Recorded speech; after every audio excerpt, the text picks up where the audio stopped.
Hi everybody, Sarah here at the Big Blue House Homestead. It's January and I'm here. Yay!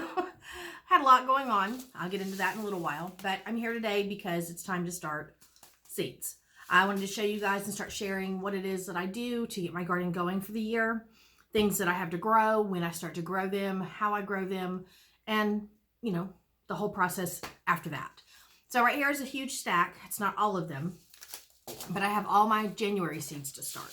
Now, most of my January seeds are going to be things that take a lot longer to grow. You're looking at a lot of herbs, a lot of the hotter peppers, things of that nature. Lots of brassicas too, things that I need to get ready to put into the garden earlier before all the, late spring, early summer stuff starts. But I went ahead and I made myself a really long list of everything that I needed to go through. I've done an entire inventory on my seeds. I've ordered a whole lot more seeds, and things are changing for me this year. I'm not just going to be growing seeds for my benefit to grow food in my garden. I'm opening a nursery this year. I've mentioned it in the videos before, but I am physically actually going to start running a business out of my yard by selling plant starts. With that being said, that means I have to grow like ginormous amounts. I mean, I usually grow 1,000 plants just for myself. But if I'm going to sell to the public, we're looking at anywhere from 5 to 6 beyond. So big plans coming for that. First of all, I want to show you the supplies that I've ordered so that in case you want to start doing these things too, you can look them up and find them. I don't have links because I'm not affiliated with Amazon, but I just bought a bunch of these seed trays. I got an entire pack of 1,440 total, and it was very, very inexpensive. I think it was like $20, $30, something like that. Very, very inexpensive, but it's basically a ton. And these, I bought brand new ones because mine are getting old and they're tearing on the sides because they're flimsy. So I bought a bunch of those. I also got these in this box. Well, actually, it's 2 boxes. I don't know why people would do that, but I got 2 boxes worth of the larger 3-inch cells. And that's going to be good for transplanting up with bigger things like tomatoes and stuff like that. So I've got all that stuff started and here on the table. So we're going to move this. And then I also bought a pack of these grow bags. And this is a 400 count and it's multi-size. I wasn't sure what they would be like until I physically saw them in hand. And so I went ahead and ordered a nice variety, and that way I could see what it is. Now they come as these little biodegradable mesh bags, and you see it's very, very flat, but they're really hard to put dirt in and keep them flat because it just goes to a point. So I found that if you actually take them, you turn them inside out, it creates more of a flat bottom, and so they fill up nicely. Let me fill it up and I'll show you what I mean. Okay, so I got a cat helper over here because whenever you garden with cats, that's what you get. I'm just putting a tray down so you can see. But this is the bag that I actually turned inside out. And if I just push my fingers in, it sits pretty flat. This is just one of the regular bags. And yeah, see, I can't even take my fingers out. It's going to fall. So if you look into getting these, I recommend highly to turn them inside out. And they come in different sizes. I mean, lots of different sizes. They're just smaller, and I think these would be great for quick growing things like squashes and cucumbers. And then these are a little bit wider, but they look like super thin, but they're actually taller and wider, and that would be good for smaller starts as well.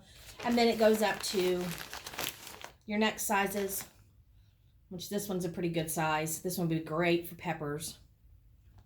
And then I have, sorry, I'm trying to dig through and find the final size. And then I have the final size, which I don't know the measurements on these offhand, but like I said, it's a variety pack of 4. But see, that one fits like a glove. And that would be really good for tomatoes. Now these are biodegradable, so the root systems will come out and you don't have to worry about removing the plants. You can put this in your garden. It does not compost in a year like they say they will. I've seen other gardeners use them and sometimes it takes a lot longer, but they're pretty cheap. It was like $12 for a pack of 400. So just showing you guys that. And then you can see my tray here. This is one of my old trays. These are expensive. I did not want to order more of these, so I went to the dollar store. I just got flat cookie sheets, and it fits the cells perfectly. I can put another row on here, and then I don't have to worry about getting water on my carpet. So pretty inexpensive. Just wanted to share that with everybody. So because I mentioned I was at the dollar store getting trays, I also got another shovel because I always lose mine, always. But I've also picked up some nice seed starting mix. Any type will work. It's just up to you whether you're going to buy brand name, I should say. I'm not going to mention what this one is, but I will say it is organic. And I like the ones that do not have fertilizer because I don't like fertilizing those small seedlings. So I did get a whole bunch of seed starting mix to start with too. So really simple stuff. And let me tell you, what am I growing this year? What am I growing in January, first of all? All right, so all the seeds that I have, these are the things that I'm starting now because I need to be able to put them in the garden early, or I need them to be established and bigger. So I've got just a pack of Brussels sprouts, and they're just Long Island improved, some Napa cabbage, some Romanesco broccoli, which I'm really excited about, some Wakefield Early Jersey cabbage, some Savoy cabbage, Copenhagen, and I have quite a few of those. I've also got some more Georgia collards. I'm going to start some more of my fennel because I love growing fennel all year round. I've got valerian, St. John's wort. I have a ton of cilantro because I'm going to try to sell a bunch of that off. So I've got cilantro. I also have thyme and sage. And I have a couple varieties of sage. I also have varieties of chives that I'm going to be doing. This one's just a mix, but it's a hot pepper mix, and it's supposed to have quite a few in here.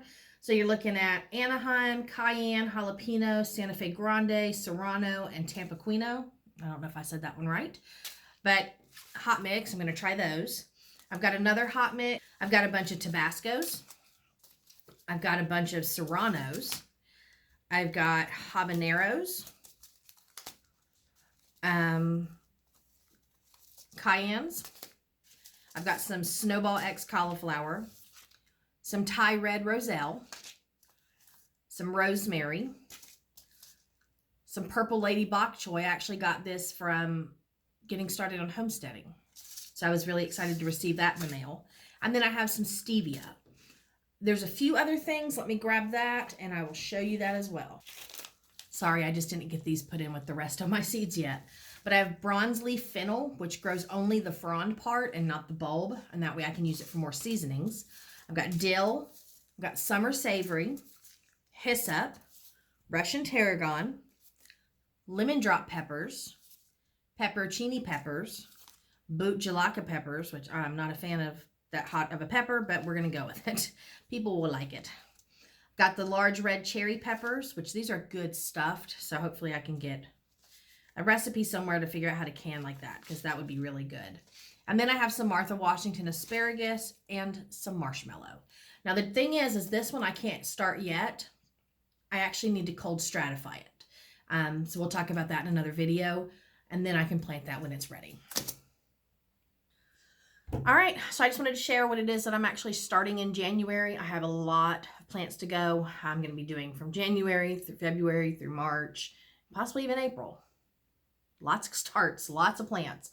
But like I said, I just got myself a couple really inexpensive trays to use, inexpensive cell trays. I got potting mix and seeds. So it's going to do really well for me. I'm going to end up getting a lot of plants out of this, but I'll keep you guys updated with the progress.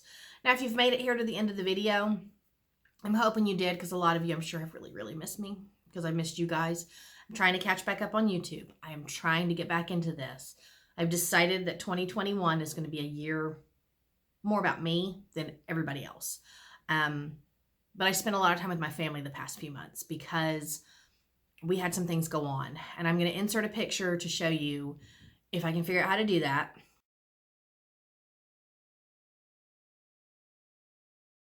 But if not, I'm just going to do this on my head. My brother was diagnosed with brain cancer. He actually went in to have surgery. He didn't even know he had it.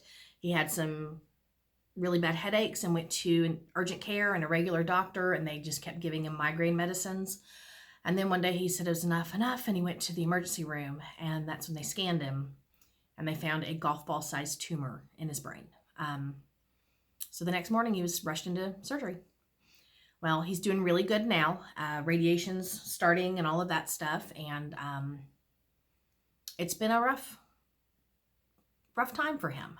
Lots going on in his life. And it's one of the last things you need is to be that sick. So he's doing really well. I can say the scar's healed up really nicely. He kind of looks like a Mad Max bad guy now with this, you know, half scar thing.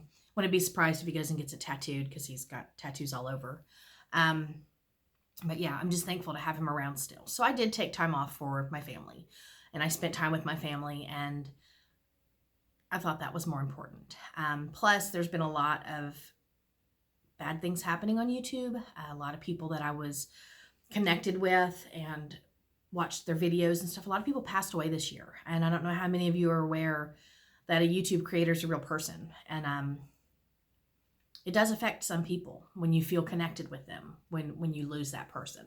So yeah, it was a rough end of the year for me. But like I said, I'm going to decide that seizing the day, taking time for myself, and moving forward, I'm going to take time for me a lot. And I want to get back into YouTube because I really miss it. So thank you guys for watching. Stay tuned. I'm going to just kind of go through and teach you guys what to do, how to do it, how to grow it, and all that fun stuff. But I will see you in the next video. Bye.